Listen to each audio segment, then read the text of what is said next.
اسی طرح سے حضرت صالح علیہ السلام کی اونٹنی وہ بھی معجزے کے طور پہ آئی تھی، اس کی رگ کاٹ دی گئی تھی تو وہ اسی پہاڑی میں واپس چلی گئی تھی جہاں سے نکلی تھی، یعنی پھر زندہ ہو کے واپس چلی گئی تھی۔ رسول اللہ صلی اللہ علیہ وسلم کے زمانے میں چاند پھٹا تھا تو پھر جڑ کر دوبارہ پورا ہو گیا، پھر اسی حالت میں طویل مدت تک برقرار رہا۔ جی پھر جیسے اسی طرح سے جو معجزہ ہوتا ہے نا وہ کافی عرصے تک چلتا بھی ہے، جیسے اللہ کے رسول حضرت موسیٰ علیہ السلام نے لاٹھی ماری تھی تو ایک پتھر پہ تو 12 چشمے پھوٹ پڑے تھے، تو جب تک وہ وہاں رہے تھے ان 12 چشموں سے وہ اپنا پانی حاصل کرتے رہتے تھے۔ پھر اگر کوئی قوم اپنے نبی سے کوئی خاص معجزہ طلب کرتی ہے اور وہی معجزہ اپنے نبی کو دے دیا جاتا ہے، پھر بھی وہ قوم اپنے ضد پہ اڑی رہے تو اس قوم پر عذاب یقینی آ جاتا ہے، پھر اس کے پر عذاب لازمی آتا ہے، جیسے صالح علیہ السلام کی قوم پر آیا جب انہوں نے اونٹنی کو مانگا کہ یہ پہاڑ پھٹے اور ہمیں ایک اونٹنی ملے، اسی طرح سے ہوا، لیکن انہوں نے اللہ تعالیٰ کی نافرمانی کی تو پھر ان کو کیا کیا، ان کو عذاب دے دیا گیا۔ پھر معجزہ جو ہوتا ہے نا براہ راست اللہ تعالیٰ کا فعل ہوتا ہے جو نبی کے ہاتھ سے اللہ تعالیٰ کرتے ہیں، اور یہ کسی طبعی قانون کے تحت نہیں ہوتا، جیسے حضرت ابراہیم علیہ السلام کے لیے آگ جو تھی وہ گلزار کر دی گئی تھی، آگ ٹھنڈی کر دی گئی تھی۔ پھر جو معجزہ ہوتا ہے نا نبی اپنی مرضی سے نہیں کر سکتے کہ میں معجزہ دکھانے لگاؤں، نہیں، اللہ تعالیٰ جب حکم دیتے ہیں تب کرتے ہیں۔ جیسے سمندر کا پھٹنا تھا تو وہ پریشان ہو گئے تھے، پیچھے فرعون کی قوم تھی، سامنے سمندر تھا، حضرت موسیٰ علیہ السلام پریشان ہو گئے تو اللہ تعالیٰ نے وہی کی تھی کہ اپنی لاٹھی مارو، ان کو تو نہیں پتہ تھا کہ میں لاٹھی ماروں گا تو سمندر پھٹ جائے گا، اللہ تعالیٰ نے ان کو وہی کی تھی۔ تو اللہ تعالیٰ کی مرضی سے معجزہ ہوتا ہے۔ پھر جادوگر کی تمام زندگی خوف، دہشت، ایذا رسانی اور بدعملی، یعنی ان کے عمل بہت گندے ہوتے ہیں، گندے عمل سے وابستہ ہوتے ہیں، لہٰذا لوگ اس کے شر سے بچنے کے لیے اس سے خوف کھاتے ہیں، مرعوب ہو جاتے ہیں، جبکہ نبی کی تمام زندگی صداقت، خلوص، مخلوق خدا کی ہمدردی، خیر خواہی، بھلائی، تقوی اور طہارت سے اور پاکیزگی سے عبارت ہوتی ہے۔ نبی کبھی اس معجزے کو پیشہ نہیں بناتا، جبکہ جادوگر جو ہوتے ہیں وہ اپنے معجزہ وہ اپنا جو جادو ہوتا ہے نا وہ پیشہ کرنے کے لیے استعمال کرتے ہیں۔ ٹھیک ہے، اب ہم آگے پڑھتے ہیں آیت نمبر 127 سے۔ وَقَالَ الْمَلَأُ مِن قَوْمِ فِرْعَوْنَ أَتَذَرُ مُوسَىٰ وَقَوْمَهُ لِيُفْسِدُوا فِي الْأَرْضِ وَيَذَرَكَ آلِهَتَكَ، پھر انہوں نے کیا کہا، کیا تو موسیٰ اور اس کی قوم کو یوں ہی چھوڑ دے گا کہ وہ زمین میں فساد مچاتے پھریں، تجھے اور تیرے معبودوں کو چھوڑ دیں۔ وہ کہنے لگا، میں ان کے بیٹوں کو مروا ڈالوں گا اور ان کی عورتوں کو زندہ رہنے دوں گا۔ یعنی جو فرعون کے جو درباری تھے انہوں نے کہا کہ تو موسیٰ علیہ السلام کو اور اس کے بھائی کو ایسے ہی چھوڑ دے گا کہ یہ لوگ فساد مچاتے پھریں۔ تو فرعون کو اب غصہ آیا، اس نے کہا کہ میں ان کی عورتوں اور بیٹوں کو مروا ڈالوں گا اور عورتوں کو زندہ رہنے دوں گا، بیٹوں کو مروا ڈالوں گا، ہمیں ان پر پوری قدرت حاصل ہے۔ موسیٰ علیہ السلام نے اپنی قوم سے کہا، اللہ سے مدد مانگو اور صبر کرو، یہ زمین اللہ کی ہے، وہ اپنے بندوں میں سے جسے چاہے اس کا وارث بنا دے، اور انجام خیر تو پرہیزگاروں کے لیے ہی ہے۔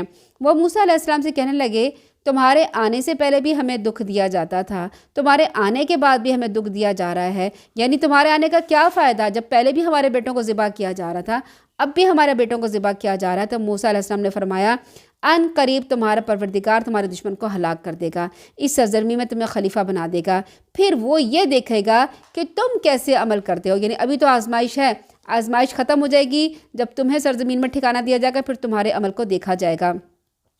پھر ہم نے آل فرعون کو کئی سال تک قحط اور پیداوار کی کمی میں مبتلا رکھا کہ شاید وہ کوئی سبق حاصل کریں۔ پھر جب انہیں کوئی بھلائی پہنچتی تھی تو کہتے تھے ہم اسی کے مستحق تھے، اور جب کوئی تکلیف پہنچتی تھی تو اسے موسیٰ علیہ السلام اور اس کے ساتھیوں کی نحوست بتلاتے تھے، حالانکہ نحوست تو اللہ کے ہاں ان کی اپنی تھی، لیکن ان میں سے اکثر یہ بات سمجھتے ہی نہیں تھے، اور وہ موسیٰ علیہ السلام سے کہتے تھے کہ ہمیں مسحور کرنے کے لیے جو بھی معجزے تم لائے ہو ہم تمہاری بات کو ماننے والے نہیں ہیں، صاف انکار کر دیتے تھے، حالانکہ کتنے بڑے معجزے دکھائے تھے۔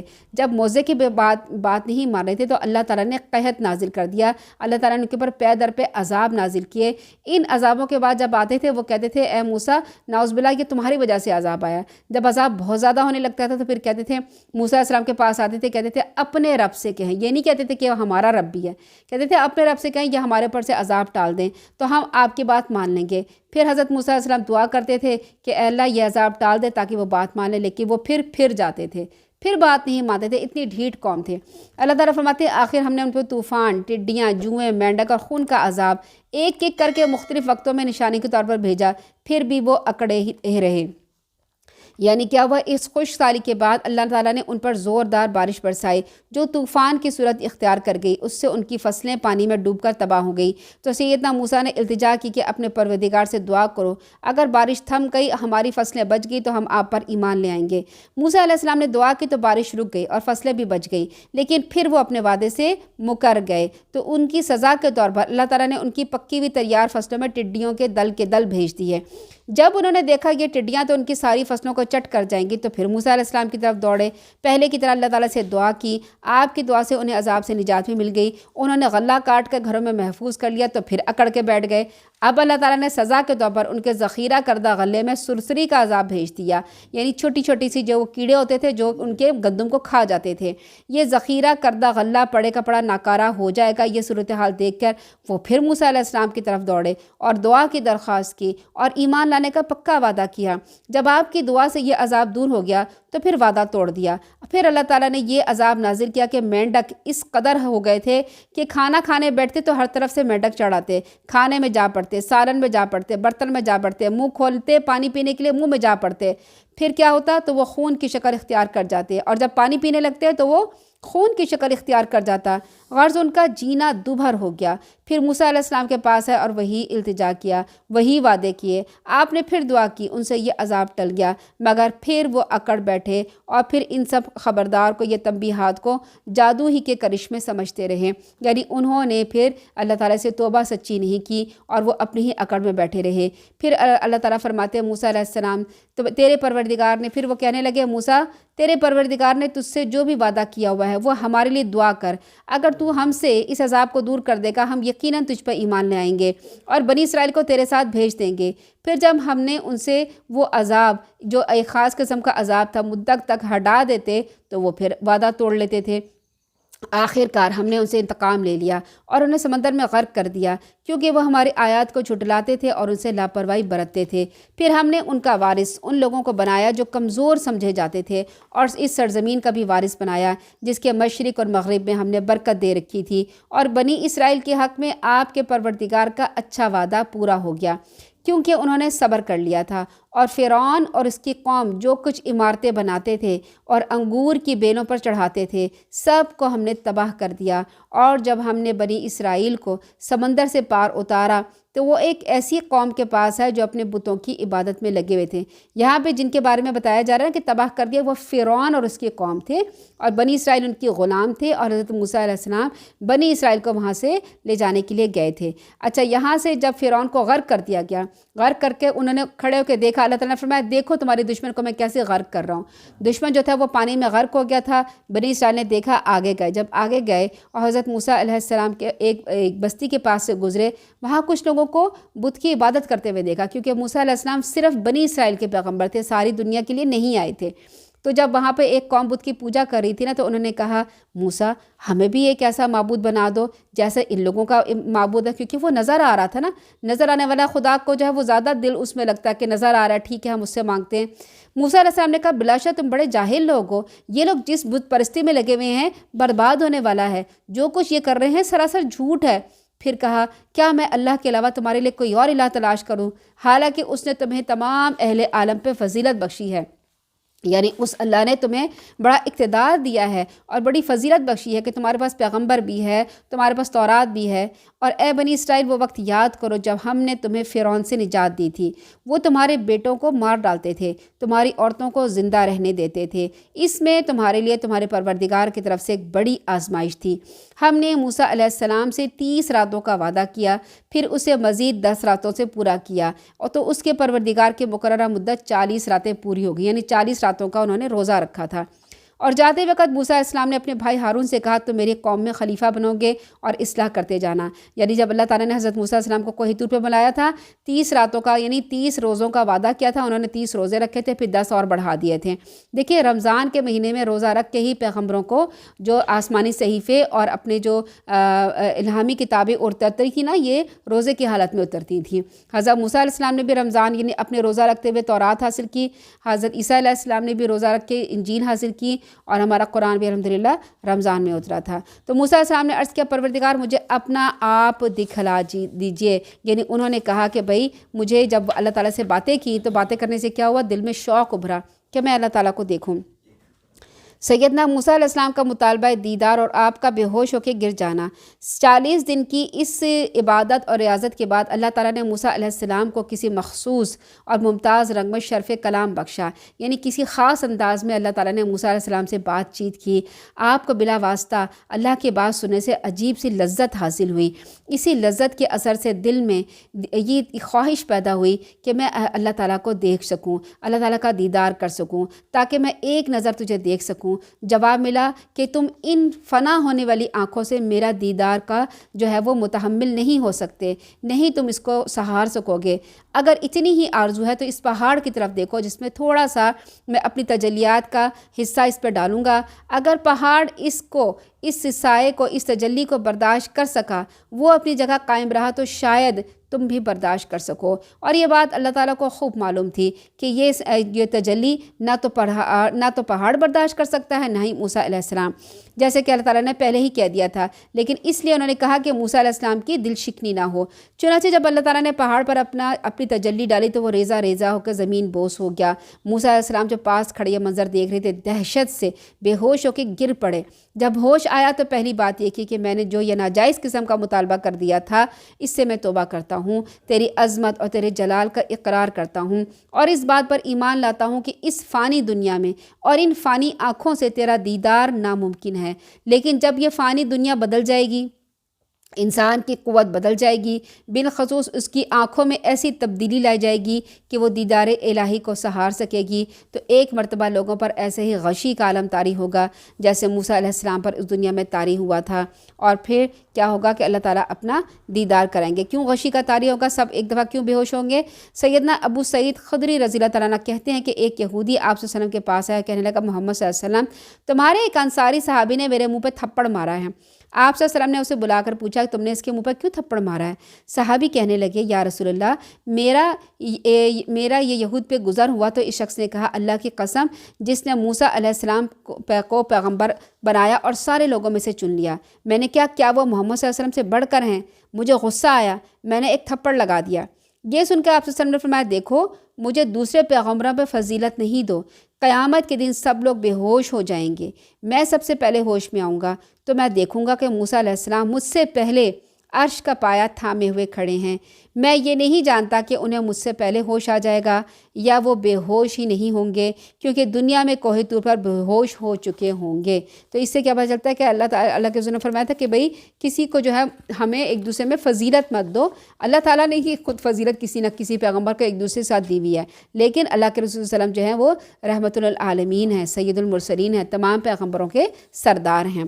پھر اللہ تعالیٰ نے فرمایا، پھر انہوں نے کہا کہ میں اللہ تعالیٰ سے توبہ کرتا ہوں اور میں ایمان لے آتا ہوں اور میں دوبارہ دیدار کا مطالبہ نہیں کرتا۔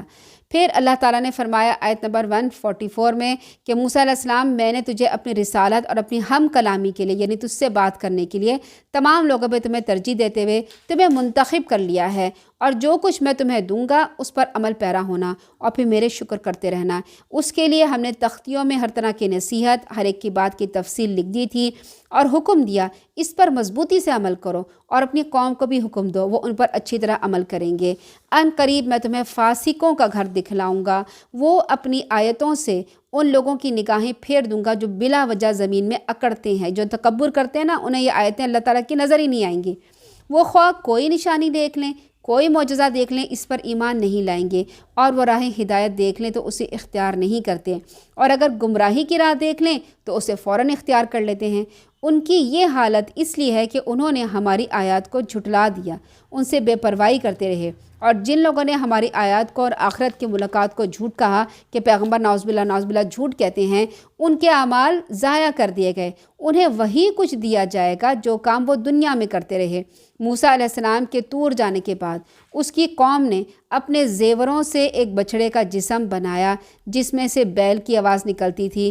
ان لوگوں نے یہ نہیں دیکھا کہ وہ نہ تو ان سے کوئی بات کرتا ہے نہ ہی ان کو کوئی راستہ دکھاتا ہے، پھر بھی انہوں نے اسے معبود بنا لیا، اور وہ بڑے بے انصاف لوگ تھے۔ جب وہ شرمسار ہوئے اور دیکھا کہ وہ گمراہ ہو گئے ہیں تو کہنے لگے اگر ہمارے پروردگار نے ہم پر رحم نہیں کیا، ہمیں معاف نہیں کیا تو ہم برباد ہو جائیں گے۔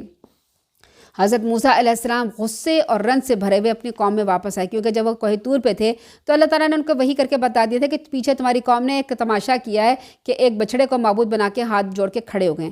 تو وہ اب غصے میں بھرے ہوئے واپس آئے، انہوں نے کہا تم لوگوں نے میرے بعد بہت بری جانشینی کی، تمہیں کیا جلدی پڑی تھی کہ اپنے پروردگار کے حکم کا انتظار نہیں کیا، یعنی تورات کے آنے کا انتظار نہیں کیا۔ میں تو تمہارے لیے تورات لینے گیا تھا، پھر تختیاں پھینک دی، غصے میں تھے نا، تختیاں پھینک دی، اپنے بھائی کو سر سے پکڑ کر اپنی طرف کھینچنے لگے، کیونکہ اپنے بھائی کو خلیفہ بنا کے گئے تھے کہ میری قوم کا خیال رکھنا۔ ہارون علیہ السلام نے کہا، میری ماں کے بیٹے، ان لوگوں نے مجھے کمزور سمجھا اور قریب تھا کہ مجھے مار ہی ڈالتے، پیغمبر تھے اور پیغمبر کے بھائی تھے، لیکن قوم اتنی زیادہ سرکش ہو چکی تھی، دل میں گائے کی محبت اتنی رچی بسی تھی، اس کے آگے کسی کی بات نہیں سننا چاہتے تھے۔ ہارون علیہ السلام کہتے تھے کہ قریب تھا یہ مجھے قتل کر ڈالتے، لہٰذا دشمنوں کو مجھ پر ہنسنے کا موقع نہ دو۔ تو مجھے مار رہے ہو نا، میری داڑھی گھسیٹ رہے ہو، میرے بال نوچ رہے ہو، دشمن مجھ پہ ہنسے گا، مجھے ان ظالم لوگوں کے ساتھ شامل نہیں کرو۔ یعنی حضرت موسیٰ علیہ السلام کو پتہ چل گیا میرے بھائی نے پوری کوشش کی، لیکن یہ قوم ہی ایسی بگڑی ہوئی تھی۔ موسیٰ علیہ السلام نے تب دعا کی، پروردگار مجھے اور میرے بھائی کو بخش دے اور ہمیں اپنی رحمت میں داخل فرما، تو ہی سب سے زیادہ رحم کرنے والا ہے۔ اللہ تعالیٰ نے جواب دیا، جن لوگوں نے بچھڑے کو الہ بنایا ان پر ضرور ان کے پروردگار کا غضب نازل ہوگا، وہ اس دنیا کی زندگی میں رسوا ہوں گے، اور اللہ پر جھوٹ باندھنے والوں کو ہم ایسے ہی سزا دیا کرتے ہیں۔ یعنی پھر انہوں نے توبہ کی، لیکن توبہ کے نتیجے میں کیا تھا، جنہوں نے بچھڑے کی پوجا کی تھی ان کو قتل کر دیا گیا تھا۔ اور کس طرح سے قتل کیا تھا کہ ایک اگر فیملی میں کسی باپ نے کی تھی تو بیٹے نے اپنے باپ کو قتل کیا، اگر بیٹے نے کیا تھا تو باپ نے اپنے بیٹے کو قتل کیا، یعنی ایک فیملی میں جس نے بچھڑے کی پوجا کی تھی اس فیملی کے ہی فرد نے، رات ہوئی اور سب نے ایک دوسرے کو قتل کرنا شروع کیا۔ کہتے ہیں کہ ہزاروں لوگوں کو قتل کیا گیا، خون بہہ نکلا، ندی کی طرح بہنے لگا، ایک چیخ و پکار مچ گئی۔ حضرت پھر موسیٰ علیہ السلام نے اللہ تعالیٰ سے توبہ کی، اللہ تعالیٰ نے ان کو پھر معاف کر دیا۔ تو جن لوگوں نے برے عمل کیے اس کے بعد توبہ کر لی، ایمان لیا، تو اس کے بعد تیرا پروردگار یقیناً بخشنے والا، رحم کرنے والا ہے۔ اللہ تعالیٰ کا کتنا شکر ہے اور کتنا کرم ہے کہ ہم امت محمدیہ میں پیدا ہوئے، اور یہاں پہ شرک کرنے کا جرم یہ نہیں ہے کہ اس کو قتل کر دیا جائے، اگر ہوتا تو سوچیں کیا ہوتا۔ اللہ تعالیٰ نے ہمارے پر کتنا رحم کیا ہے کہ تم جو بھی گناہ کر لو، 100 قتل کر لو، کہیں کتنے ہی تم بتوں کے آگے ہاتھ جوڑ کے کھڑے ہوئے، کسی بزرگ یا پیر کے آگے کھڑے ہوئے ہو، یا کوئی تم سے گناہ کا کام ہو گیا، تم ایک دفعہ توبہ کرو، میں تمہارے سارے گناہ معاف کر دوں گا۔ اللہ تعالیٰ اتنے رحمان و رحیم ہیں۔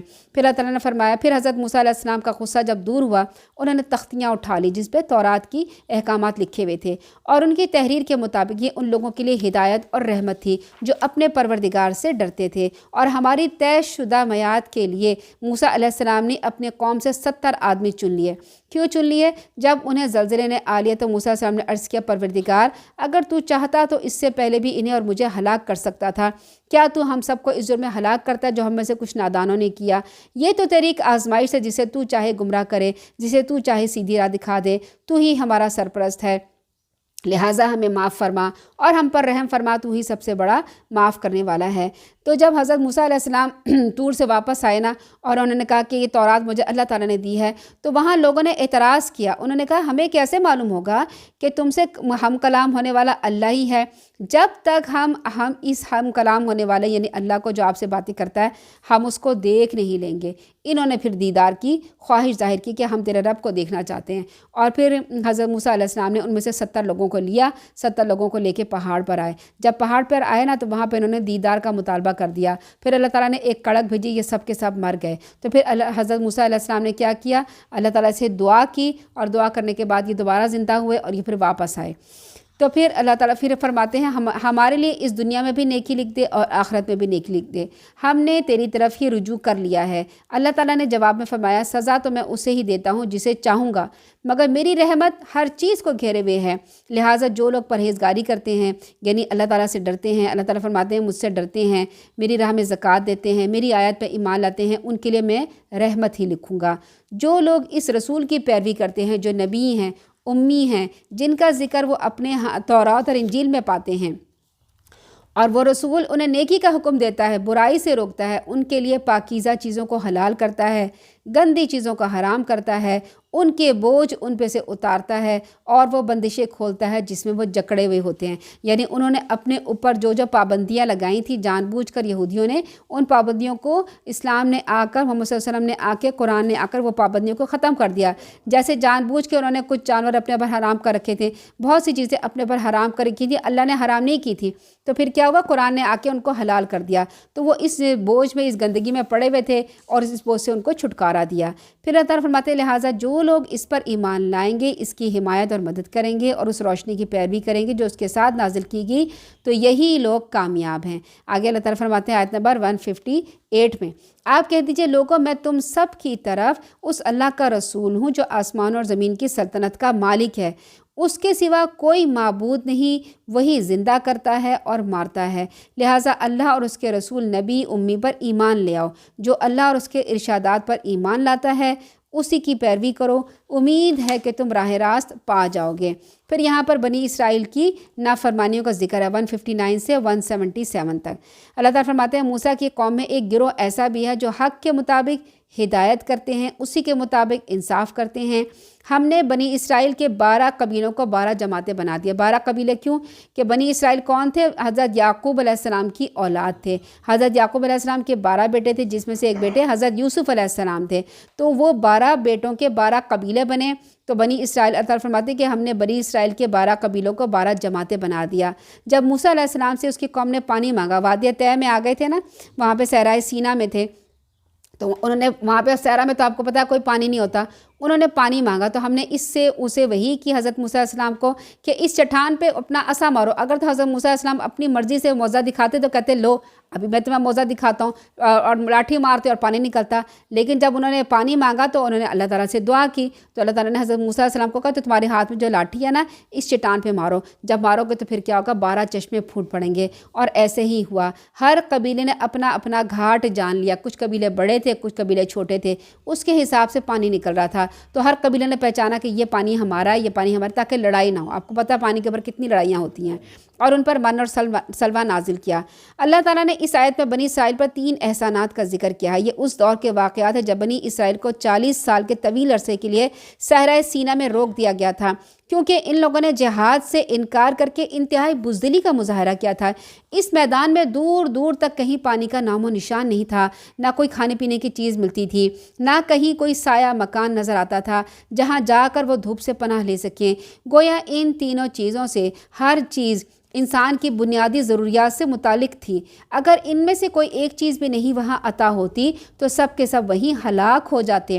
اللہ تعالیٰ نے ان کی ان ضروریات کا یوں اہتمام فرمایا کہ پورے 40 سال کا عرصہ جب دھوپ تیز ہونے لگتی تو آسمان پہ بادل چھا جاتے اور انہیں دھوپ سے بچاتے، پھر وہ برستے بھی نہیں تھے کہ بارش کی وجہ سے انہیں کہیں پناہ لینی پڑے گی۔ اس طرح اس لاکھوں کی تعداد میں موجود انسانوں کے مکانات کا مسئلہ حل ہوا۔ پینے کو پانی نہیں مل رہا تھا، اللہ تعالیٰ نے سیدنا موسیٰ کو حکم دیا وہ اس چٹان پر اپنا لاٹھی مارے، اس سے 12 الگ الگ چشمے پھوٹ پڑے۔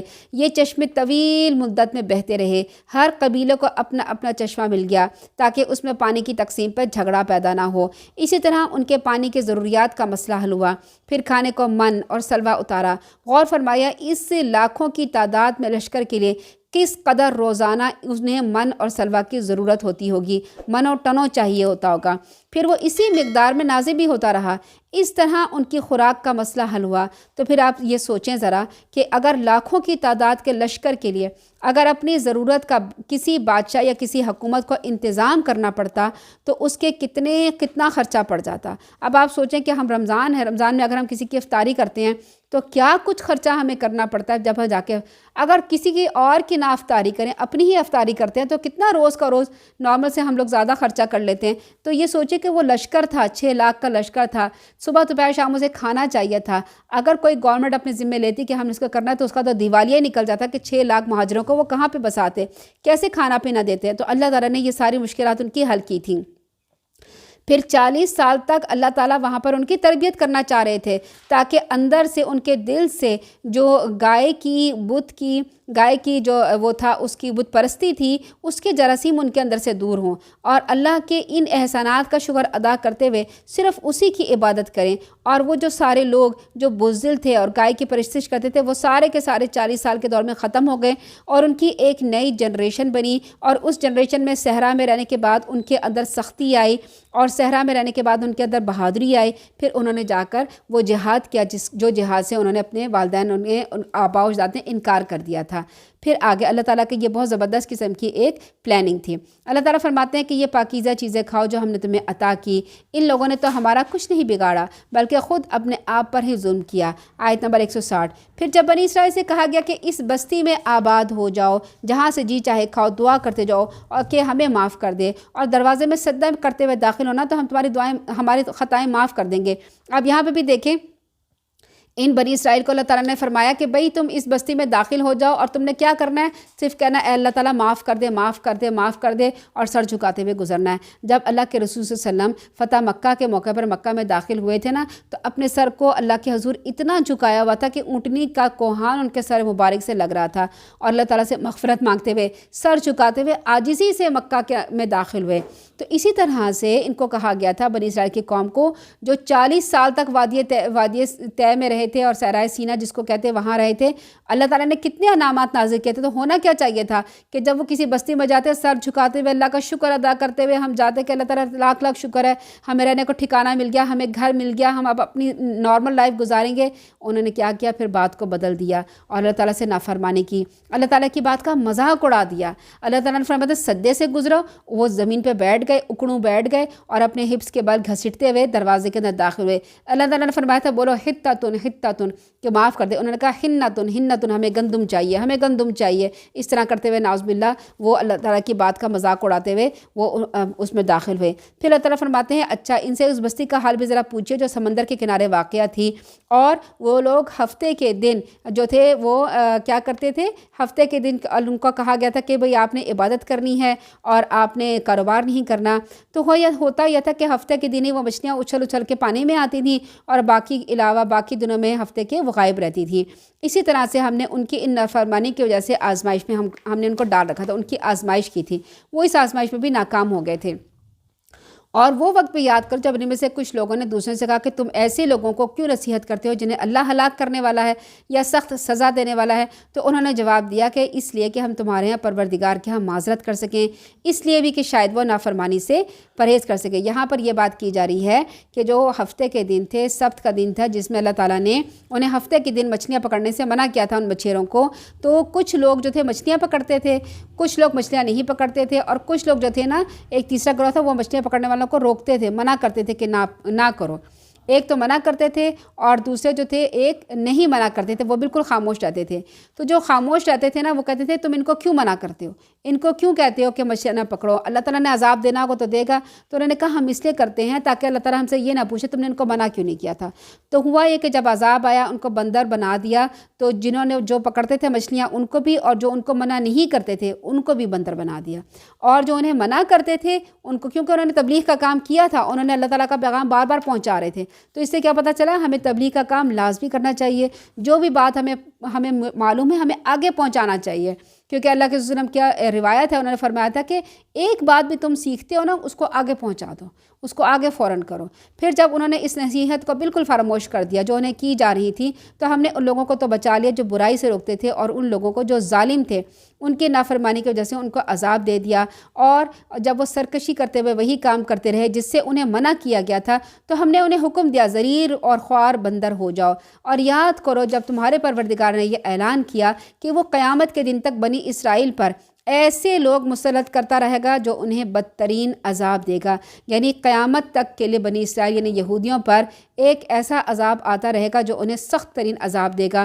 آخری عذاب جو تھا وہ ہٹلر نے دیا تھا، اور ہٹلر نے ان کی جو بنی اسرائیل تھے نا یہودی، ان کو ہولوکاسٹ کہتے ہیں، اور ان کو تہہ تیغ کر دیا تھا اور ان کو مار دیا تھا۔ یہ آخری عذاب ابھی تک جو آیا، پھر اللہ تعالیٰ فرمایا قیامت تک میں تمہیں عذاب دوں گا، یعنی اللہ تعالیٰ نے ان کو پھٹکار دیا ان کی نافرمانی کی وجہ سے۔ بلا شبہ آپ کا پروردگار عذاب دینے میں تاخیر نہیں کرتا، بلا شبہ بخشنے والا اور مہربان بھی ہے۔ اور ہم نے انہیں ٹکڑے ٹکڑے کر کے زمین میں کئی گروہوں میں تقسیم کر دیا، ان میں سے کچھ تو نیک لوگ ہیں، دوسرے ان سے مختلف ہیں۔ ہم انہیں اچھے اور برے حالات سے آزماتے رہتے ہیں، شاید کہ وہ اللہ تعالیٰ کی طرف پلٹ آئیں۔ پھر ان کے بعد ناخلف لوگ یعنی بد کردار قسم کے لوگ ان کے جانشین ہوئے، جو کتاب کے وارث بن کر اسی دنیا کی زندگی میں مال سمیٹنے لگے اور کہتے یہ تھے کہ ہمیں معاف کر دیا جائے گا، یعنی ہمیں تو معافی مل جائے گی، اس لیے ہم یہ کام جو مرضی کر لیں، اور اگر ویسا ہی دنیا کا مال پھر ان کے سامنے آئے اسے بھی لے لیتے ہیں۔ کیا ان سے کتاب میں یہ وعدہ نہیں کیا گیا تھا کہ وہ حق بات کے سوا اللہ تعالیٰ سے کوئی بات منسوب نہیں کریں گے، یعنی اللہ تعالیٰ کے حق میں کوئی جھوٹ نہیں بولیں گے، اللہ تعالیٰ کی طرف سے جھوٹ بنا کے لوگوں کو بھی نہیں بتائیں گے؟ یہ اللہ تعالیٰ نے فرمایا کیا تو میں نے تم سے یہ وعدہ نہیں لیا تھا کہ میرے متعلق تم جھوٹ نہ بولنا؟ یہ بات وہ پڑھتے بھی رہتے تھے اور ان کی کتاب میں لکھی تھی، لیکن آخرت کا گھر تو اللہ سے ڈرنے والوں کے لیے ہی بہتر ہے، یعنی پھر بھی وہ نہیں ڈرتے تھے۔ کیا تمہیں اتنی بھی بات سمجھ میں نہیں آتی کہ جو لوگ اللہ کی کتاب کو مضبوطی سے پکڑتے ہیں، نماز قائم کرتے ہیں، تو یقیناً ہم ایسے نیک کردار لوگوں کا اجر ضائع نہیں کرتے۔ اور وہ وقت بھی یاد کرو جب ہم نے ان پر پہاڑ کو اس طرح لا کے کھڑا کر دیا گویا وہ سائبان تھا۔ یہاں اللہ تعالیٰ بار بار ان کی نافرمانیاں بتانے کے اور یہ بتانے کہ انہوں نے کس کس بات میں نافرمانی کی تھی، اور انہیں یقین ہو چلا تھا کہ وہ ان پر گرنے والا ہے، یعنی اللہ تعالیٰ نے پہاڑ کو زمین سے نکالا، اکھیڑا اور ان کو سر پہ لا کے مسلط کیا اور کہا کہ تم مانتے ہو تورات کو یا نہیں مانتے؟ انہوں نے اپنے سر پہ پہاڑ دیکھے نا، کہا ہاں مانتے ہیں مانتے ہیں، اور جب پہاڑ واپس آئے پھر نافرمانی کرنے گئے۔ جیسے کوئی بچہ ہوتا ہے نا بہت زیادہ جیسے باقی بچے ہوتے ہیں تو کوئی نہ کوئی بچہ کوئی فرمانبردار ہوتا ہے اور کوئی ایسا ڈھیٹ ہوتا ہے جو مان کے نہیں دیتا، یا بچے فرمانبردار تو ہوتے ہیں لیکن کسی بات میں ڈھیٹ پنا کر دیتے ہیں، ہم نے پڑھنا نہیں ہے، ہم نے لکھنا نہیں ہے، ہم نے یہ نہیں کرنا، ہم نے باہر جا کے لازمی، ماں کتنا سمجھائے بات مان کے پھر تنگ کرتا ہے، پھر تنگ کرتا ہے، روز تنگ کرتا ہے، آخر کار ماں جوتی اٹھاتی کہتی ہے میں تو جب بھی بتاتی ہوں کہ تو مجھے اتنا تنگ کرتا ہے تو پھر کیا ہوتا ہے، پھر وہ بچہ کہتا ہے نہیں نہیں ٹھیک ہے میں مان۔ اسی طرح سے بنی اسرائیل کی بات تھی، اللہ تعالیٰ ان کو بار بار نعمتیں دیتے تھے، بار بار سمجھاتے تھے، وہ پھر نافرمانی کرتے تھے، اللہ تعالیٰ فرمایا تم مانتے ہو یا نہیں مانتے؟ پہاڑ ان کے اوپر کھڑا کر دیا، کہتے ہیں مانتے ہیں، لیکن ایسے ظالم لوگ تھے نا، جب پہاڑ نیچے رکھا وہ پھر ویسے ہی ہو گئے۔ پھر اللہ تعالیٰ فرماتے ہیں وہ وقت یاد کرو جب آپ کے پروردگار نے بنی آدم کی پشتوں سے ان کی اولاد کو نکالا اور انہیں خود اپنے اوپر گواہ بنا کے پوچھا کیا میں تمہارا رب نہیں ہوں؟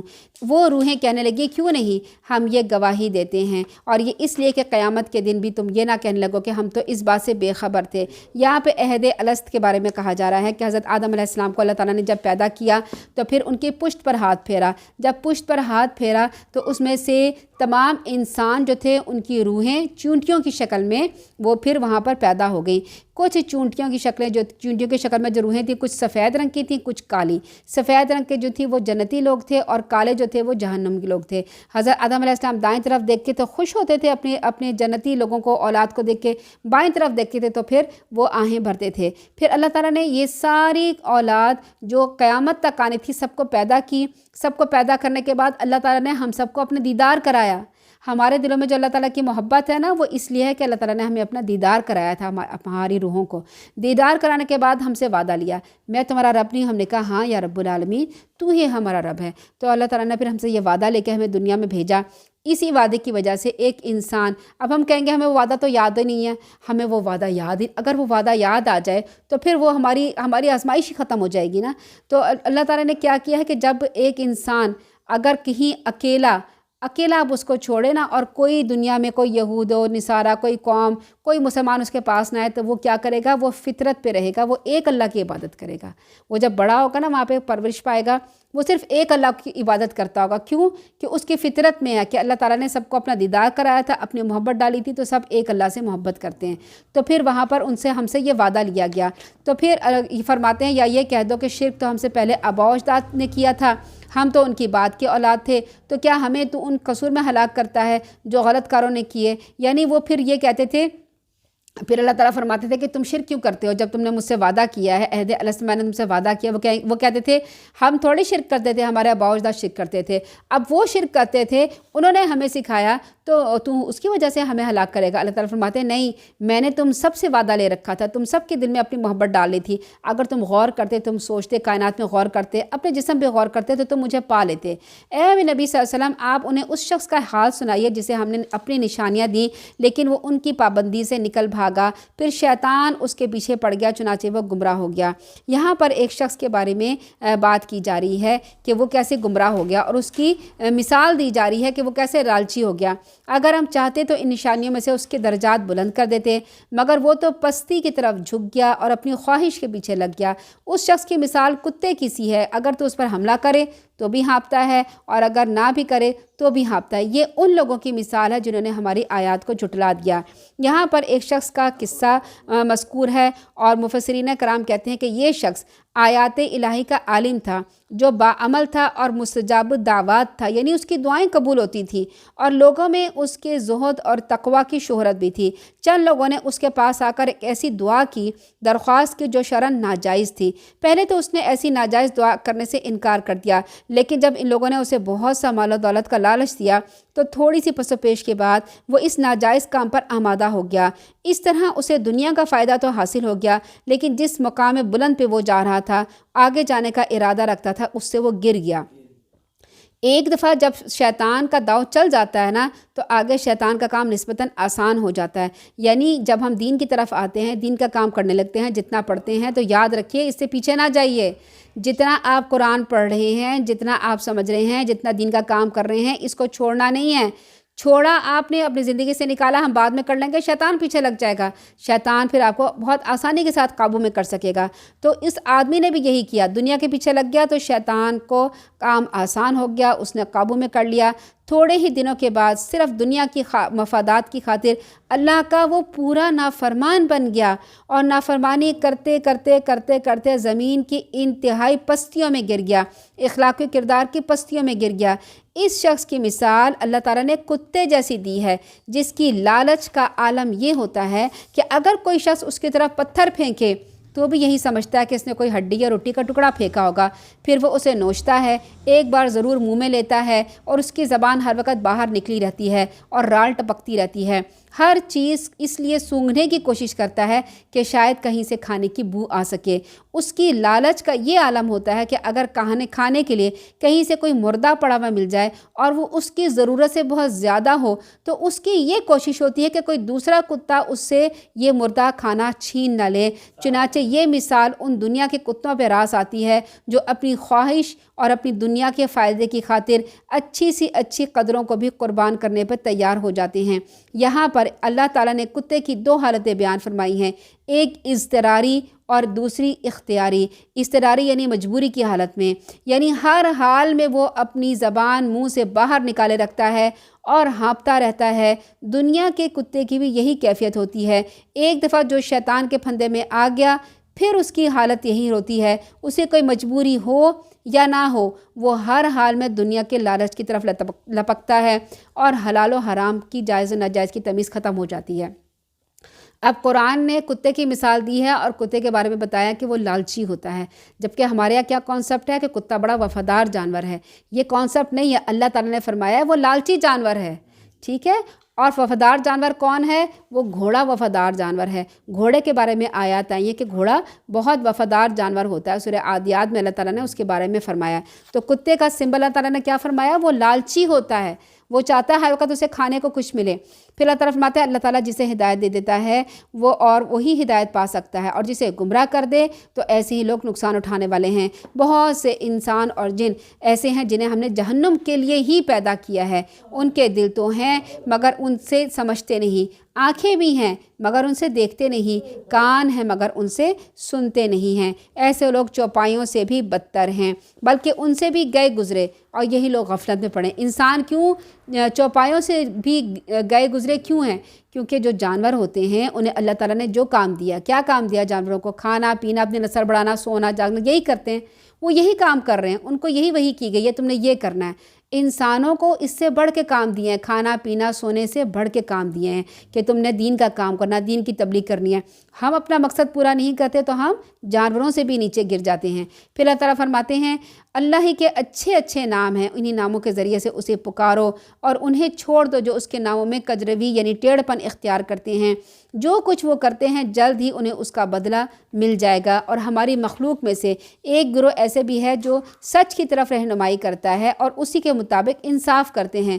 جن لوگوں نے ہماری آیات کو یعنی قرآن کو جھٹلا دیا انہیں ہم بتدریج یعنی آہستہ آہستہ تباہی کی طرف لے جائیں گے، ایسے لے جائیں گے کہ ان کو خبر بھی نہیں ہو سکے گی، اور میں انہیں ڈھیل دے رہا ہوں، یقیناً میری تدبیر کا کوئی توڑ نہیں۔ کیا انہوں نے کبھی نہیں سوچا کہ ان کے ساتھی محمد صلی اللہ علیہ وسلم کو کوئی جنون نہیں ہے؟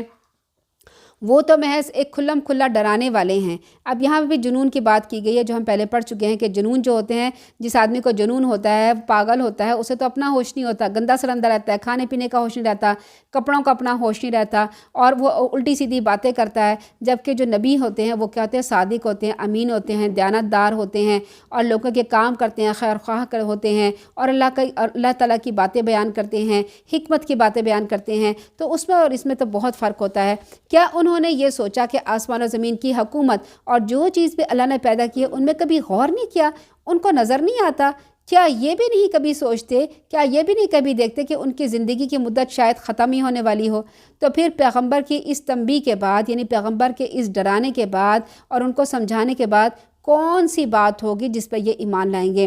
یعنی اور جسے اللہ گمراہ کرتا ہے اسے کوئی ہدایت کرنے والا نہیں، وہ انہی ان سرکشی میں چھوڑ رہے ہیں کہ سر ٹکراتے پھریں۔ اب ایسے لوگ ہوتے ہیں نا، ہم آپ لوگ کہتے ہیں کہ بھئی آ جائیں قرآن پڑھ لیں، یا قرآن میں یہ لکھا ہے اور اللہ تعالیٰ نے یہ فرمایا، کہتے ہیں جی اللہ تعالیٰ چاہے گا نا ہمیں جب ہدایت ملے گی تو ہمیں ہدایت مل جائے گی، اب ہمیں ہدایت نہیں ملی۔ تو اللہ تعالیٰ فرما رہے ہیں قرآن آنے کے بعد اب کس ہدایت کی ضرورت ہے؟ کس ہدایت کی ضرورت ہے؟ اب تو کوئی دوسرا کتاب نہیں اترے گی، کوئی پیغمبر نہیں آئے گا، آ گئی ہدایت، اور آپ نے اگر اس کو قبول نہیں کیا تو اپنا ہی خسارہ کریں گے۔ پھر لوگ آپ سے پوچھتے ہیں قیامت کب ہوگی؟ جب اللہ کے رسول صلی اللہ علیہ وسلم فرماتے تھے نا کہ بات مان لو، قیامت میں یہ ہوگا، قیامت میں اللہ تعالیٰ تمہیں بھی نہیں بخشے گا، سزا ملے گی، تو کہتے تھے اچھا یہ بتاؤ قیامت کب آئے گی؟ آپ ان سے کہیے کہ یہ بات تو میرا پروردگار بہتر جانتا ہے، وہی اسے اس کے وقت پہ ظاہر کرے گا۔ یہ آسمانوں اور زمین کا بڑا بھاری حادثہ ہوگا جو ایک دم اچانک تمہارے اوپر آ جائے گا۔ لوگ آپ سے یوں پوچھتے ہیں کہ جیسے آپ ہر وقت اس ٹو میں لگے ہوئے ہیں اور ہر وقت اس کا علم حاصل کرنے لگے ہوئے ہیں۔ آپ ان سے کہیے اس کا علم اللہ کو ہے، مگر اکثر لوگ اس حقیقت کو نہیں جانتے۔ آپ صلی اللہ علیہ وسلم کہہ دیجئے مجھے تو خود اپنے نقصان اور نفع کا بھی اختیار نہیں ہے، اللہ ہی ہے، جو کچھ چاہتا ہے وہی ہوتا ہے۔ آگے اللہ تعالیٰ فرماتے ہیں کہ اگر میں غیب جانتا ہوتا تو بہت سی بھلائیاں حاصل کر لیتا، یعنی اگر مجھے یہ پہلے سے علم ہوتا کہ کیا ہونے والا ہے کیا نہیں ہونے والا، قیامت کب آنے والی ہے، کب مجھے موت آنے والی ہے، تو میں کیا کرتا؟ بہت سی بلائیاں حاصل کر لیتا، مجھے کوئی تکلیف نہ پہنچتی، جیسے جنگ احد میں اللہ کے رسول کو تکلیف پہنچی، گڈھے میں گر گئے اور دندار مبارک شہید ہو گئے۔ میں تو محض ایک ڈرانے والا اور بشارت دینے والا ہوں ان لوگوں کے لیے جو ایمان لے آئے۔ وہی تو ہے جس نے تمہیں ایک جان سے پیدا کیا تھا، اس سے ان کی بیوی بنائی تاکہ اس کے ہاں سکون حاصل کرے، یعنی میاں بیوی کس لیے ہوتے ہیں؟ ایک دوسرے کو سکون حاصل کرنے کے لیے ہوتے ہیں۔ پھر جب کسی مرد نے اپنی بیوی سے صحبت کی تو ہلکا سا حمل رہ گیا جس کے ساتھ وہ چلتی پھرتی رہی، پھر جب وہ بوجھل ہو گئی تو دونوں اپنے پروردگار سے دعا کرنے لگے اگر تمہیں تندرست بچہ عطا کرے گا تو ہم یقیناً شکر کرنے والوں میں سے ہوں گے۔ جب تک بچہ نہیں ہوتا اس وقت تک اللہ تعالیٰ سے دعائیں کرتے ہیں، جب ہو جاتا ہے تو پھر کہتے ہیں جی فلاں بزرگ سے یہ ہو گیا، فلاں بزرگ کے ہم گئے تھے، فلاں پیر کے یہ ہو گیا، فلاں ڈاکٹر کی دوائی سے ہو گیا، ایسی باتیں کرتے ہیں۔ تو اللہ تعالیٰ کا شکر ادا کرنا چاہیے۔ پھر جب اللہ تعالیٰ نے تندرست لڑکا دے دیا تو وہ اللہ کی بخشش میں دوسروں کو شریک بنانے لگے، جبکہ اللہ ایسی چیزوں سے تو بلند تر ہے جو یک لوگ شریک ٹھہراتے ہیں۔ کیا وہ ایسی چیزوں کو شریک ٹھہراتے ہیں جن کا کسی چیز کو پیدا تو درکنار وہ خود ہی پیدا کیے ہوئے ہیں؟ کوئی بزرگ کوئی پیر کیسے کسی کو بچہ دے سکتا ہے؟ وہ تو خود پیدا ہوا تھا۔ وہ بزرگ پیر قبر والا مزار والا کیا ہوتا ہے؟ وہ تو خود پیدا ہوتا ہے۔ اگر اس کی ماں اس کو دودھ نہ پلاتی تو وہی تڑپ تڑپ کے مر جاتا، وہ تو اتنا نحیف و نزار ہوتا ہے۔ تو پھر کیا اللہ تعالیٰ فرماتے ہیں کہ تم ایسی چیزوں کا شریک ٹھہراتے ہو جن کو کسی چیز کا پیدا کرنا تو دور کی بات ہے، وہ تو خود پیدا کیے ہوئے ہیں، نہ تو وہ ان کی مدد کر سکتے ہیں نہ وہ اپنی مدد کر سکتے ہیں۔ اگر تم انہیں سیدھے راہ کی طرف بلاؤ، یعنی ایسے لوگوں کو جو شرک کرتے ہیں، تو تمہاری پیروی نہیں کریں گے۔ تم انہیں بلاؤ یا خاموش رہو، تمہارے لیے ایک ہی بات ہے۔ جن لوگوں کو تم اللہ کے سوا پکارتے ہو وہ تو تمہاری طرح کے بندے ہیں۔ اگر تم اپنے وعدے میں سچے ہو تو ضروری ہے کہ جب تم انہیں پکارو تو وہ تمہاری پکار کا جواب دیں۔ کیا ان کے پاؤں ہیں جن سے وہ چلتے ہیں، یا ان کے ہاتھ ہیں جن سے پکڑتے ہیں، یا ان کی آنکھیں ہیں جن سے دیکھتے ہوں، یا ان کے کان ہیں جن سے سنتے ہیں؟ آپ ان سے کہیے اپنے سارے شریکوں کو بلاؤ، میرا جو کچھ بگاڑ سکتے ہو بگاڑ لو اور مجھے مہلت نہ دو، میرا تو سرپرست اللہ ہے۔ یعنی یہاں پر جو ہے شرک کی صورتیں بتائی گئی ہیں کہ جیسے بت ہوتا ہے، بت کے ہاتھ ہوتے ہیں، پاؤں ہوتے ہیں، آنکھیں ہوتی ہیں، تو اللہ تعالیٰ فرماتا ہے یہ ہاتھ تو تم نے اپنے ہاتھوں سے بنائے ہیں نا، ان کے یہ بتاؤ ان ہاتھوں سے کچھ پکڑ سکتے ہیں؟ یہ آنکھیں جو تم نظر آ رہی ہے کہ یہ تمہیں دیکھ رہے ہیں، یہ تو تم نے اپنے ہاتھوں سے بنائی ہیں، کیا یہ دیکھ رہے ہیں؟ یہ پاؤں جو تم نے اپنے ہاتھوں سے اپنے معبود کی طرح سوچیں، کتنا جاہل اور کتنی بیوقوفی کی بات ہے کہ اپنے ہاتھوں سے ایک بت بناتے ہیں، پھر کہتے ہیں کہ یہ اس کے پاؤں سے یہ چل پھر، اور پھر اس کے آگے ہاتھ جوڑ کے کھڑے ہو جاتے ہیں۔ جب کورونا آیا تھا تو پھر کیا ہوا تھا کہ یہ جو بت بنتے تھے نا، یہ چائنا میں کی فیکٹری سے بن کر آتے تھے۔ جب کورونا آیا تو فیکٹری بند ہو گئی، اب ان کے جو معبود بننا ختم ہو گئے، تو وہ کس کی عبادت کریں؟ اب اتنی تو مجبور ہے اور اتنے تو بے بس ہیں یہ لوگ، اور اس بات کو سمجھتے نہیں کہ اگر ذرا سی عقل والے ہوتے تو سمجھ جاتے کہ یہ تو ہم کس کی عبادت کر رہے ہیں جو فیکٹری میں خود بن کے آ رہا ہے۔ تو پھر کہتے ہیں اللہ تعالیٰ فرماتا ہے یہ تو اپنی مدد بھی نہیں کر سکتے، اگر تم انہیں ہدایت کی طرف بلاؤ گے تو وہ تمہاری بات سن بھی نہیں سکتے۔ تمہیں ایسا نظر آتا ہے کہ وہ تمہاری طرف دیکھ رہے ہیں، حالانکہ وہ تمہاری طرف دیکھتے نہیں۔ جیسے بچوں کے کھلونے بھی ہوتے ہیں نا، آنکھیں بنی ہوتی ہیں تو آپ ان کو اپنے سامنے رکھے لگتا ہے جیسے وہ ہمیں دیکھ رہے ہیں۔ اللہ تعالیٰ فرماتے ہیں وہ تو نہیں دیکھتے، وہ تو آنکھیں تم نے خود بنائی ہیں۔ تو پھر اے نبی صلی اللہ علیہ وسلم انہیں درگزر کرنے کا رویہ اختیار کریں، انہیں معاف کر دیجئے اور انہیں اچھے کاموں کا حکم دیجئے اور جاہلوں سے ذرا دور ہو جائیے۔ اگر کبھی شیطان آپ کو اکسائے تو اللہ سے پناہ مانگیے، وہ سب کچھ سننے والا اور جاننے والا ہے۔ بلا شبہ جو لوگ اللہ سے ڈرتے ہیں، جب انہیں کوئی شیطانی وسوسہ چھو جاتا ہے تو وہ چونک پڑتے ہیں، فوراً صحیح صورتحال دیکھنے لگتے ہیں۔ ان شیطان کے بھائی انہیں گمراہی میں کھینچے چلے جاتے ہیں، اس میں کوئی کسر اٹھا نہیں رکھتے۔ جب بھی دیکھیں آپ کوئی قرآن پڑھنے لگتے ہیں، کوئی اچھا کام کرنے لگتے ہیں، نیکی کا صدقہ، خیرات، زکوٰۃ، کوئی نیکی کا کام کرنے لگیں گے نا، دل میں خیال اٹھے گا کہ یہ نہیں کرو، فلاں کو نہ دو، چھوڑو وہ تو بہت امیر ہے، اسے دینے کی کیا ضرورت ہے، اور یہ ابھی چھوڑ دو، ابھی فرض نہ پڑھو، ابھی بعد میں پڑھ لینا، زیادہ ٹھہر دو، ٹی وی میں ڈرامہ دیکھ لو اس کے بعد پڑھ لینا، یہ کھانا پکا لیتے نا اس کے بعد کر لینا۔ جب کوئی نیکی کا کام آتا ہے شیطان وسوسہ ڈالتا ہے اور پھنکارنے مان لیتا ہے کہ کسی طریقے سے یہ نیکی کا کام رک جائے۔ تو اللہ تعالیٰ فرماتے ہیں جب شیطانی وسوسہ آئے فوراً چونک جاؤ، فوراً دیکھو کہ یہ کہاں سے وسوسہ آیا ہے اور اس کو جھٹک دو۔ اللہ تعالیٰ فرماتے ہیں جب آپ کے پاس کوئی معجزہ نہ لائیں تو کہتے ہیں تم نے تو خود ہی کوئی معجزہ کیوں نہیں انتخاب کر لیا؟ آپ صلی اللہ علیہ وسلم ان سے کہیے میں تو صرف اس چیز کی پیروی کرتا ہوں جو میرے پروردگار نے مجھ پر وحی کی۔ یعنی کہتے تھے کہ ہمارے پر آپ معجزہ کیوں نہیں لاتے؟ کیونکہ پیغمبروں کے ساتھ معجزات ہوتے تھے نا، حضرت موسیٰ علیہ السلام کے ساتھ معجزہ، حضرت عیسیٰ علیہ السلام کے معجزہ، وہ کہتے تھے اچھا آپ پیغمبر ہیں تو آپ کے آگے کیوں نہیں معجزہ آتا ہے؟ آپ ہمارے معجزہ دکھائیں، جیسے حضرت موسیٰ علیہ السلام کے بعد معجزہ تھا۔ تو انہوں نے کہا کہ آپ ان کی اس میں چھوڑ دیں اور دل ہی دل میں اللہ تعالیٰ کو یاد کریں اور خوف کے ساتھ، عاجزی کے ساتھ، زبان سے بھی ہلکی آواز کے ساتھ یاد کریں۔ ان لوگوں سے نہ ہو جائیے جو غفلت میں پڑے ہوئے ہیں۔ جو لوگ فرشتے آپ کے ہاں پروردگار کے ہاں موجود ہیں وہ کبھی اس کی بندگی سے اکڑتے نہیں ہیں، وہ اس کی تسبیح کرتے ہیں اور اس کے آگے سجدہ کرتے ہیں۔ یہ سجدے کی آیت ہے جو سب سے پہلی آیت ہے، ہمیں یہاں سجدہ کر لینا چاہیے، بیٹھے بیٹھے سجدہ کر لیجیے خانہ کعبہ کی طرف منہ کر کے۔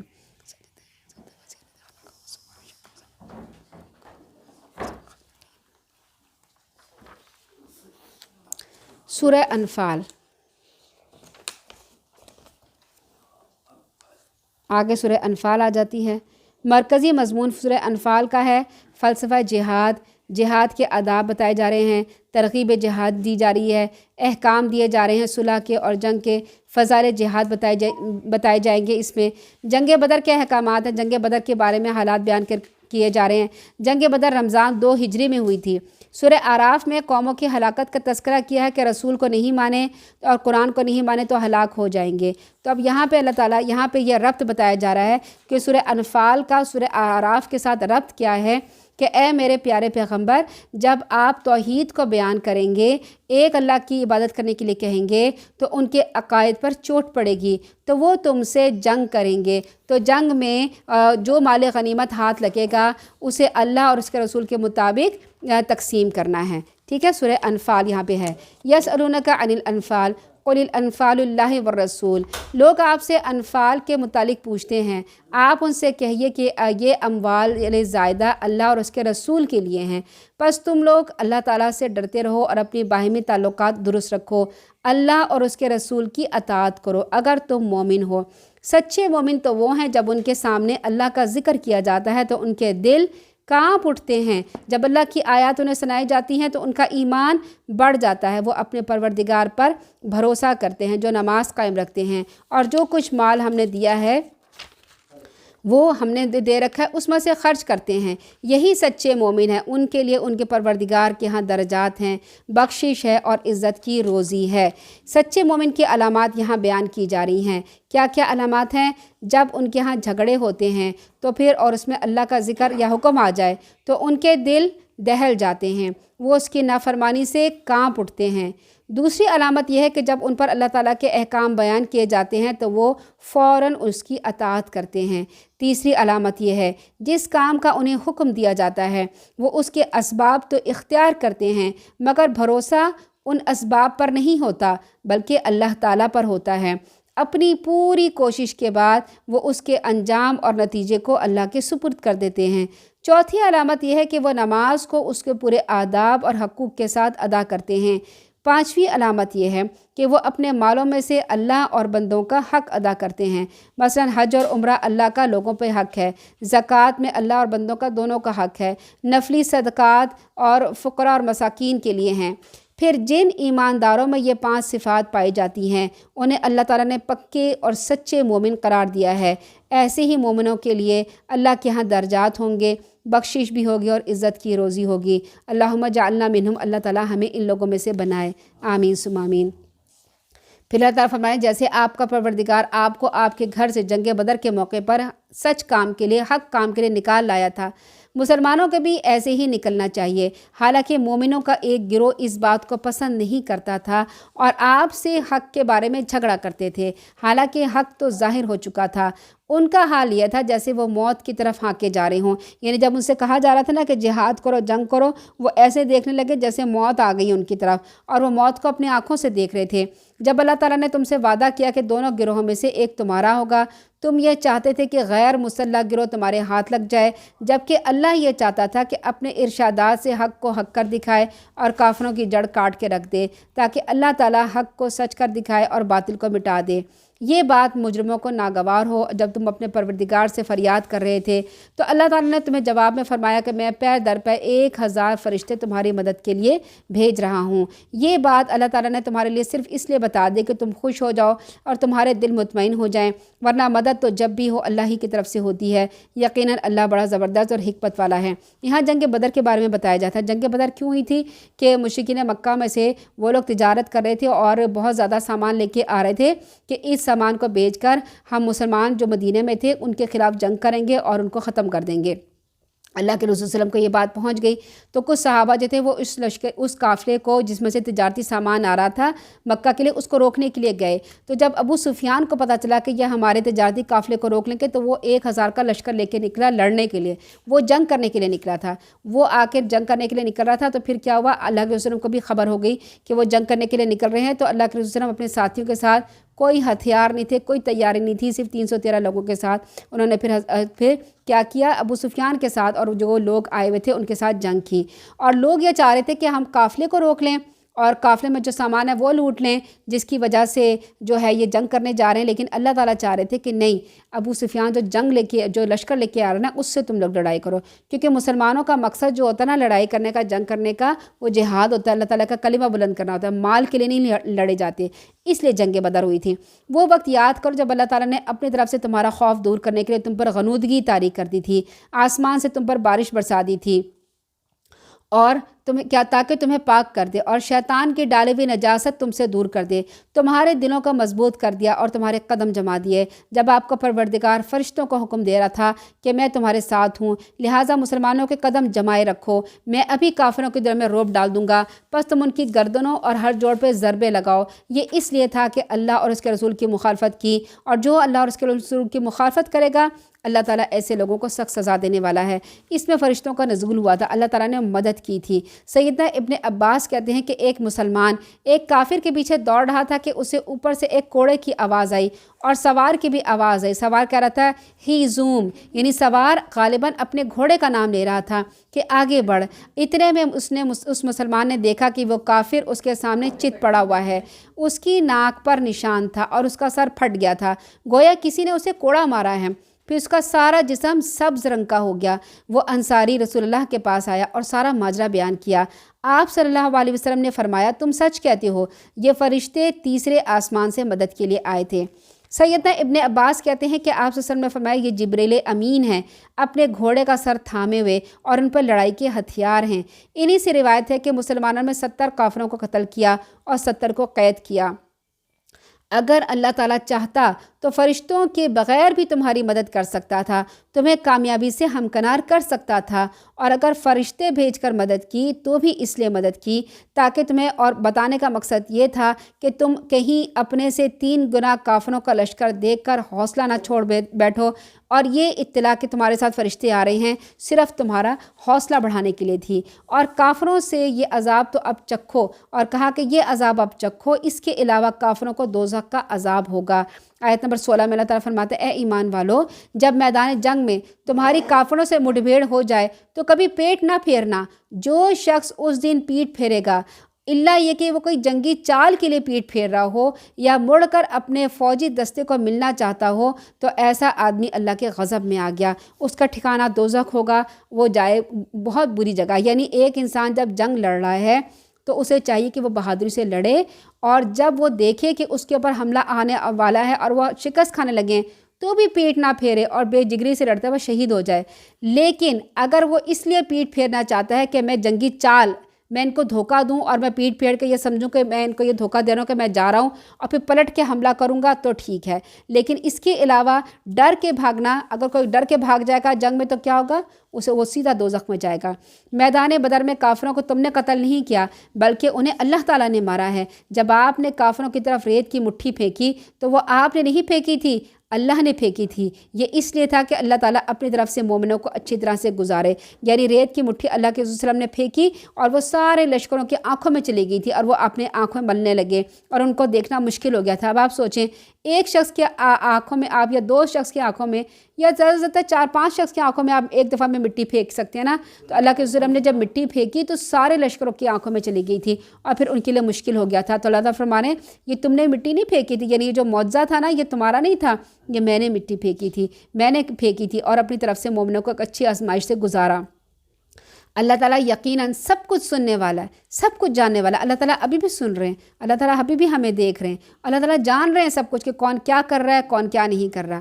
یہ معاملہ تو تمہارے ساتھ ہوا، اور اللہ تعالیٰ یقیناً کافروں کی تدبیر کو کمزور کرنے والا ہے۔ مکہ والو، اگر تم فیصلہ ہی چاہتے ہو تو وہ اب تمہارے پاس آ چکا ہے۔ اب اگر تم باز آ جاؤ تو یہ تمہارے حق میں بہتر ہے۔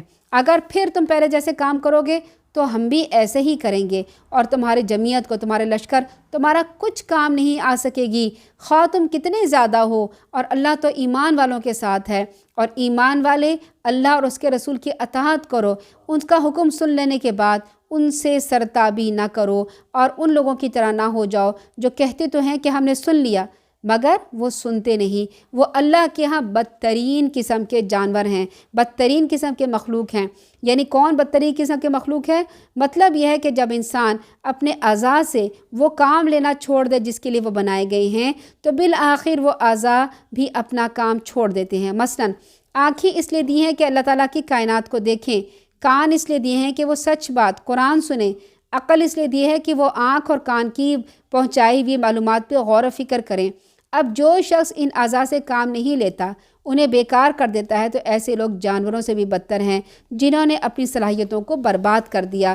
وہ بہرے ہیں، گونگے ہیں، عقل سے کام نہیں لیتے۔ اگر اللہ ایسے لوگوں میں کچھ بھی بھلائی دیکھتا تو انہیں سننے کی توفیق بخشتا۔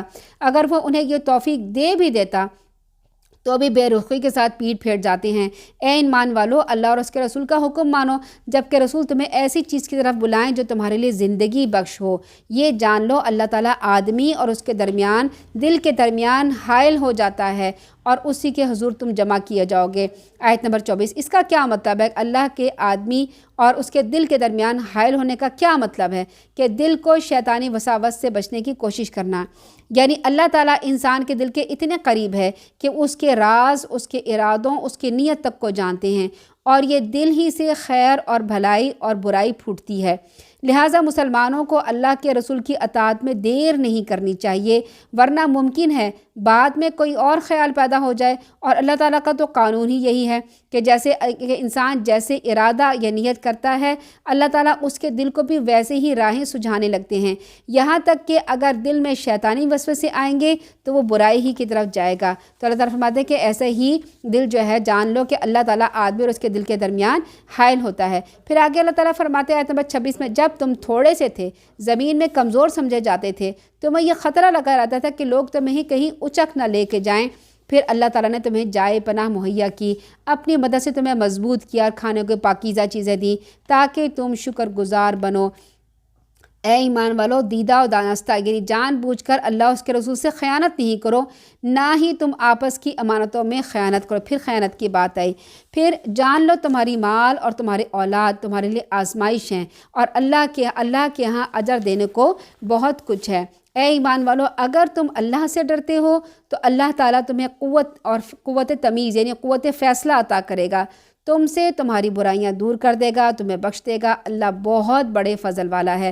پھر آگے آیت نمبر 30 میں فرماتے ہیں، اے نبی صلی اللہ علیہ وسلم، وہ وقت یاد کرو جب کافر آپ کے متعلق خفیہ تدبیر کر رہے تھے اور آپ کو قید کر دیں یا مار ڈالیں نعوذ باللہ، یا جلا وطن کر دیں، وہ بھی تدبیریں کر رہے تھے اور اللہ بھی تدبیر کر رہا تھا، اور اللہ ہی سب سے بہتر تدبیر کرنے والا ہے۔ یہاں پہ دیکھیں اللہ تعالیٰ اللہ کے رسول کو کیسی ڈھارس بندھا رہے ہیں کہ دیکھو اے میرے پیارے نبی، مجھے پتہ ہے وہ آپ کے متعلق خفیہ تدبیریں کر رہے ہیں کہ نعوذ باللہ آپ کو مار ڈالیں یا جلا وطن کریں، وہ تدبیریں کر رہے تھے، میں بھی تدبیر کر رہا ہوں، اور میری تدبیر دیکھنا ان سے بہت اچھی ہوگی۔ جب ان کافروں پر ہماری آیات پڑھی جاتی ہیں تو کہتے ہیں ہم نے یہ کلام سن لیا، اگر ہم چاہیں گے تو ہم بھی ایسا کلام بنا سکتے ہیں۔ یہ تو وہی پرانی داستانیں ہیں جو پہلے لوگ سناتے آئے ہیں۔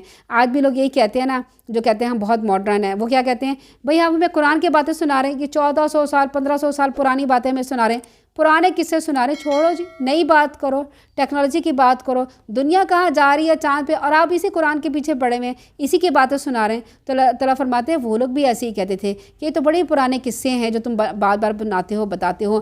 جب کافروں نے کہا تھا اے اللہ، اگر یہی دین حق ہے جو تیری طرف سے ہے تو ہم پر آسمان سے پتھروں کی بارش برسا دے یا ہمیں کسی دردناک عذاب سے دے۔